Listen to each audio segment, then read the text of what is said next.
हिम्मत और ज़िंदगी जो निबंध है दिनकर जी का, दिनकर जी क्या बोलते हैं कि मतलब जिसके अंदर हिम्मत है, जिसके अंदर ज़िंदगी का सामना करने की ताकत है, वो ज़िंदगी को बहुत बेहतर बना सकता है।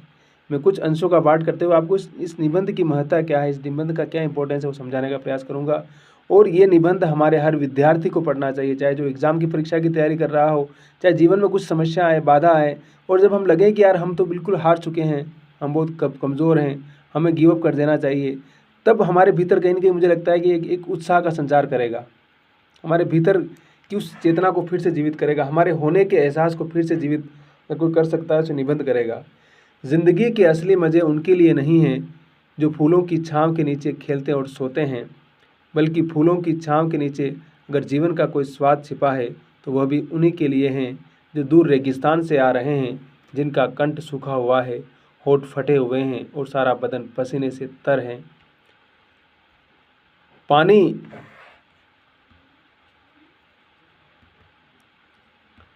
पानी में जो अमृत वाला तत्व है उसे वह जानता है जो धूप में खूब सूख चुका है, वह नहीं जो रेगिस्तान में कभी पड़ा ही नहीं।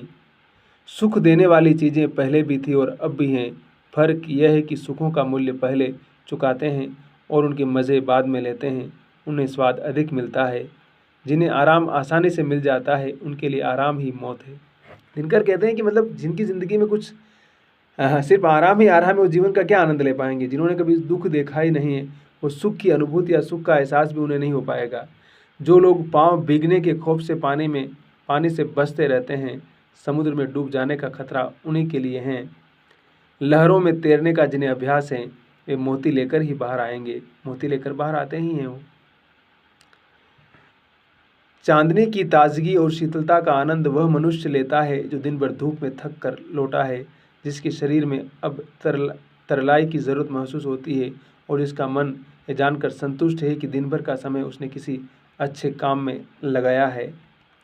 इसके विपरीत वह आदमी भी है जो दिन भर खिड़कियां बंद करके पंखों के नीचे छिपा हुआ था और अब रात में जिसकी सेज बाहर चांदनी में लगाई है। भ्रम तो शायद उसे भी होता होगा कि वह चांदनी के मज़े ले रहा है, लेकिन सच पूछिए तो वो खुशबूदार फूलों के रस में दिन रात सड़ रहा है, दिन रात सड़ रहा है, ऐसा दिनकर का कहना है। यानी जब हमने मेहनत ही नहीं की, जब हमने श्रम नहीं किया, हमें जब पसीना ही शरीर में नहीं आया, तो हम क्या चीज़ जीवन का मतलब आनंद ले पाएंगे, क्या अपने आप को सेटिस्फाई कर पाएंगे। तो इसलिए उनका कहना है कि अगर इन सारी चीज़ों को अगर हम समझते नहीं हैं और हम सिर्फ और सिर्फ आराम की ज़िंदगी, आराम तलब जी कर के अपने आप को बेहतर बनाने का प्रयास कर रहे हैं, तो ये हमारी बहुत बड़ी गलतफहमी है। उपवास और संयम ये आत्महत्या के साधन नहीं है। भोजन का असली स्वाद उसी को मिलता है जो कुछ दिन बिना खाए भी रह सकता है। त्यक्त तेन भुंजी था, जीवन का भोग त्याग के साथ करो, यह केवल परमार्थ का ही उपदेश नहीं है, क्योंकि संयम से भोग करने पर जीवन में जो आनंद प्राप्त होता है वह निरा भोगी बनकर भोगने से नहीं मिल पाता है। दिनकर कह रहे हैं ये बात कि मतलब वो हमारे यहाँ कहा गया ना वो कि दिन के बाद रात होने का मतलब क्या है।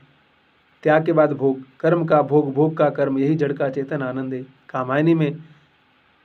कामायनीकार जयशंकर प्रसाद भी यही बात कहते हैं। और जीवन का रिदम और जीवन का जो पूरा चक्र है वो भी शायद हमें यही सिखाता है।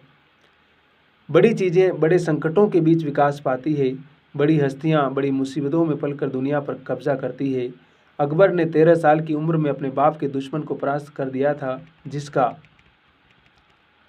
एकमात्र कारण यह था कि अकबर का जन्म रेगिस्तान में हुआ था और वह भी उस समय जब उसके पास एक कस्तूरी को छोड़कर कोई दौलत नहीं थी। महाभारत में देश प्राय अधिकांश वीर कौरवों के पक्ष में थे, मगर फिर भी जीत पांडवों की हुई, क्योंकि उन्होंने लाक्षागृह की मुसीबतें झेली थी, क्योंकि उन्होंने वनवास के जोखिम को पार किया था। श्री विंस्टन चर्चिल ने कहा कि जिंदगी की सबसे बड़ी सिफत हिम्मत है। आदमी के और सारे गुण उसके हिम्मती होने से ही पैदा होते हैं। चर्चिल क्या कहता है, जो इंग्लैंड का प्रधानमंत्री था, वो कहता है कि मतलब अगर आप में हिम्मत है ना, तो बाकी सारी चीज़ें अपने आप पैदा हो जाएगी, बाकी सारी चीज़ों को आप कवर कर सकते हैं, उनको प्राप्त कर सकते हैं। लेकिन अगर हमारे अंदर हिम्मत ही नहीं है तो फिर बाकी चीज़ें कैसे प्राप्त कर पाएंगे। ज़िंदगी की दो सूरतें हैं, एक तो यह कि आदमी बड़े से बड़े मकसद के लिए कोशिश करे, जगमगाती हुई जीत पर पंजा डालने के लिए हाथ बढ़ाएं, और अगर असफलताएं कदम कदम पर जोश की रोशनी के साथ अंधियारी का जाल बुन रही है, तब भी वह पीछे पाँव न हटाएं। दूसरी सूरत यह है कि उन गरीब आत्माओं का हमजोली बन जाए जो न तो बहुत अधिक सुख पाती है, जिन्हें बहुत अधिक दुख पाने का संयोग होता है, क्योंकि वे आत्माएं ऐसी गोधूली में बसती है जहाँ न तो जीत हंसती है और न हार के रोने की आवाज़ सुनाई पड़ती है। इस गोधूली वाली दुनिया के लोग बंधे हुए घाट का पानी पीते हैं, जिंदगी के साथ जुआ नहीं खेल सकते हैं, और कौन कहता है कि पूरी ज़िंदगी को दांव पर लगा देने में कोई आनंद नहीं है। अगर रास्ता आगे ही आगे निकल रहा हो तो फिर असली मज़ा तो पाँव बढ़ाते जाने में ही है। साहस की ज़िंदगी सबसे बड़ी होती है। ऐसी ज़िंदगी की सबसे बड़ी पहचान यह है कि वह बिल्कुल निडर, बिल्कुल बेखौफ होती है। साहसी मनुष्य की पहली पहचान यह है कि वह इस बात की चिंता नहीं करता कि तमाशा देखने वाले लोग उसके बारे में क्या सोच रहे हैं। जनमत की उपेक्षा करके जीने वाला आदमी दुनिया की असली ताकत होता है, और मनुष्यता को प्रकाश भी उसी आदमी से मिलता है। अड़ोस पड़ोस को देखकर चलना यह साधारण जीव का काम है। क्रांति करने वाले लोग अपने उद्देश्य की तुलना न तो पड़ोसी के उद्देश्य से करते हैं और न अपनी चाल को ही पड़ोसी की चाल देखकर मध्यम बनाते हैं। साहसी मनुष्य उन सपनों में भी रास लेता है जिन सपनों का कोई व्यवहारिक अर्थ नहीं है। साहसी मनुष्य अपने सपने उधार नहीं लेता, वो अपने विचारों में रमा हुआ अपनी ही किताब पढ़ता है। झुंड में चलना और झुंड में चढ़ना यह भैंस और भेड़ का काम है। सिंह तो बिल्कुल अकेला होने पर भी मगन रहता है। अर्नाल्ड बेनेट ने एक जगह लिखा है कि जो आदमी ये महसूस करता है कि किसी महान निश्चय के समय वह साहस से काम नहीं ले सका, जिंदगी की चुनौती को कबूल नहीं कर सका, वह सुखी नहीं हो सकता है। बड़े मौके पर साहस नहीं दिखाने वाला आदमी बराबर अपनी आत्मा के भीतर एक आवाज़ सुनता रहता है, एक ऐसी आवाज़ जिसे वही सुन सकता है और जिसके लिए वह रोक भी नहीं सकता। मैंने कहा कि जब कोई ऐसी परिस्थिति हमारी ज़िंदगी में आती है और हमें कुछ बड़ा हासिल करने का मौका होता है, और अगर हम उस परिस्थिति में किसी कारण से डर जाते हैं तो उस चीज़ का पछतावा हमें सारी उम्र होता है। ये कह रहा है वो। अगर हमें कुछ भी बड़ा ज़िंदगी में मिल रहा है, हम कोई किसी चीज़ को ब्रेक कर रहे हैं, बड़ा सोशल कोई स्टिग्मा तोड़ रहे हैं, कोई बड़ा जॉब प्राप्त कर रहे हैं, लेकिन हमने थोड़ी मेहनत से चूक जाते हैं, कोई ऐसी परिस्थिति बनती है कि हम उस चीज़ को अचीव नहीं कर पाते हैं और उसमें हमारी अपनी कमज़ोरी होती है, किसी दूसरों की कमज़ोरी नहीं होती है, तो दिनकर कहते हैं कि उस चीज़ का अफसोस हमेशा इंसान करता है और उसकी वो जो कमज़ोरी है, वो जो दर्द है, उसको हमेशा भीतर से परेशान करता रहता है। तुम साहस नहीं दिखा सके, तुम कायर की तरफ भाग खड़े हुए। सांसारिक अर्थ में जिसे हम सुख कहते हैं उसका न मिलना फिर भी इससे कहीं श्रेष्ठ है कि मरने के समय हम अपनी आत्मा से धिक्कार सुने कि तुम में हिम्मत की कमी थी, कि तुम में साहस का अभाव था, कि तुम ठीक वक्त पर ज़िंदगी से भाग खड़े हुए। इसलिए वो कह रहा है कि जब आपको साहस का परिचय देना होता है तो देना होगा इंसान को। अगर वो नहीं देगा, अगर उस परिस्थिति का सामना अगर हम नहीं कर रहे हैं तो उसका पछतावा, उसका दुख हमें सारी उम्र होगा। इसलिए कहते हैं कि मौका देख करके चौका मार देना चाहिए इंसान को।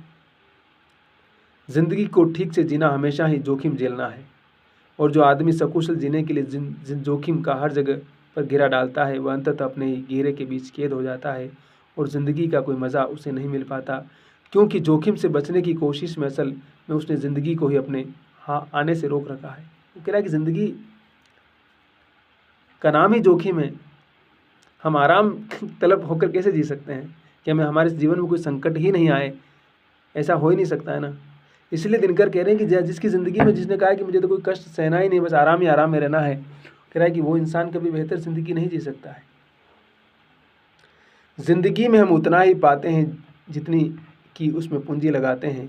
यह पूंजी लगाना ज़िंदगी के संकटों का सामना करना है, उसके उस पन्ने को पलट कर पढ़ना है जिसके सभी अक्षर फूलों से नहीं कुछ अंगारों से भी लिखे गए हैं। ज़िंदगी का भेद कुछ उसे ही मालूम है जो यह जानकर चलता है कि ज़िंदगी कभी भी ख़त्म न होने वाली चीज़ है। अरे ओ जीवन के साथ को अगर किनारे मरी हुई सीपियों से ही तुम्हें संतोष हो तो समुद्र के अंतरल में छिपे हुए मोक्ति कोश को कौन बाहर लाएगा। दुनिया में जितने भी मज़े बिखरे पड़े हैं उसमें तुम्हारा भी हिस्सा है। वह चीज़ भी तुम्हारी हो सकती है जिसे तुम अपनी पहुंच से परे मान कर लौटे जा रहे हो। ये बात कह रहे हैं दिनकर कि इस दुनिया में जो कुछ बड़ी चीज़ें उसमें तुम भी उनको प्राप्त कर सकते हो, अर्जित कर सकते हो। तुम आज सोच रहे हो कि मैं नहीं अर्जित कर सकता और तुम मैदान छोड़ के भाग रहे हो, हो सकता है कि अगर तुम लड़ते रहे लगातार और तुम पूरी शिद्दत से उस काम में लगे रहे तो वो चीज़ तुम्हें कल मिल जाएगी। हमने कहा था ना कि ज़िंदगी में कुछ भी हो सकता है। दिनकर यही बात करें कि ज़िंदगी में कुछ भी हो सकता है अगर आप लगे रहें, अगर आप लगातार लड़ रहे हैं। अगर आपने गिव अप कर दिया है तो फिर कुछ नहीं हो सकता है। कामना का आंचल छोटा मत करो, ज़िंदगी के फल को दोनों हाथों से दबा कर निचोड़ो। रस की निर्झरी तुम्हारे बहाए भी बह सकती है। इसलिए दिनकर कहते हैं कि यह अरण्य झुरमुट जो काटे अपनी राह बना ले, कृतदास वह यह नहीं किसी को जो चाहे अपना ले। जीवन उनका नहीं युधिष्ठिर जो उससे डरते हैं, वह उनका जो चरण रोप निर्भय होकर लड़ते हैं, जो चरण रोप निर्भय होकर लड़ते हैं। इसलिए दिनकर कहते हैं कि ज़िंदगी उसी की जो लड़ता है लगातार, जो मैदान छोड़कर भाग जाता है, जो अपनी हिम्मत को कायरता में बदल देता है, उसके लिए ज़िंदगी कुछ नहीं देती है। तो मेरे विद्यार्थियों, मेरे दोस्तों, इस बात को हमेशा याद रखिए जीवन में कि आगे बढ़ने के लिए हमें मेहनत भी करनी होगी, जोखिम भी लेना होगा और लगातार हमें अपने काम को करते रहना होगा। थोड़ी सी परेशानी आने पर, थोड़ा सा संकट आने पर हम गिव अप कर देते हैं या हम हार जाते हैं तो शायद हम ज़िंदगी में कुछ बड़ा कभी हासिल नहीं कर पाएंगे। और बड़ा हासिल करने के लिए हमें बड़े से बड़े कष्टों का भी सामना करना पड़ेगा, क्योंकि जीवन इसी का नाम है। अगर हमें सब कुछ आराम से चाहिए तो फिर आराम से तो कुछ नहीं मिलता जीवन में। आप किसी भी उस बड़े इंसान के जीवन के इतिहास को देखिए जिसने न जाने कितने कष्ट सहे, न जाने कितने संकट सहे, तभी जाकर के कुछ बड़ा हासिल किया। इसलिए अगर हम मेहनत से डरते हैं, अगर हम संकटों का सामना करने से डरते हैं और हम कायर होकर के बैठे रहते हैं तो हमें ज़िंदगी में कभी भी कुछ भी हासिल नहीं होता है। जो कुछ हासिल करना है, जो कुछ प्राप्त करना है, उसको प्राप्त करने के लिए हमें निर्भय होकर के, हमें हिम्मती होकर के हमेशा डटे रहने की ज़रूरत है और अच्छे कर्म के साथ, अच्छी सोच के साथ आगे बढ़ते रहने की ज़रूरत है।